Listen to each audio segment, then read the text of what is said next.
بسم اللہ الرحمن الرحیم۔ حضرت علی رضی اللہ تعالی عنہ نے فرمایا، دین کی تمام خوبیاں ان چار امور میں ہیں: اللہ تعالیٰ کی رضا کی خاطر دوسروں کی مدد کرنا اور ان سے دوستی رکھنا، اللہ تعالیٰ کے لیے کسی سے دشمنی رکھنا، اللہ تعالیٰ کے لیے کسی سے محبت رکھنا، اللہ تعالیٰ کے لیے کسی سے بغض رکھنا۔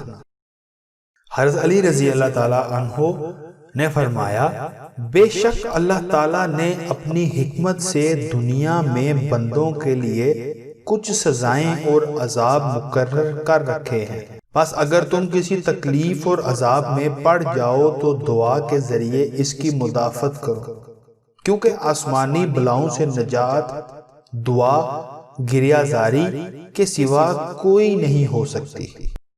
بے شک مظلوم کی دعا اللہ کی بارگاہ میں مقبول ہے، کیونکہ وہ اللہ تعالیٰ سے اپنا حق طلب کرتا ہے۔ جو شخص اللہ تعالیٰ کے سوا کسی دوسرے سے اپنی حاجتوں کو پورا کرنے کی استدعا کرتا ہے، وہ اللہ تعالیٰ کی رحمت سے محروم کر دیا جاتا ہے۔ جو شخص اپنی کسی بیماری کو جب 3 ایام تک لوگوں سے چھپائے رکھتا ہے اور صرف اللہ تعالیٰ سے اس کی شکایت کرتا یا اس کے دور کرنے کی دعا کرتا ہے تو اللہ تعالیٰ اس بیماری سے اسے آرام بخشتا ہے۔ ہماری ہر ویڈیو کی مکمل اپڈیٹ حاصل کرنے کے لیے چینل کو سبسکرائب کر کے بیل کا بٹن دبائیں۔ شکریہ۔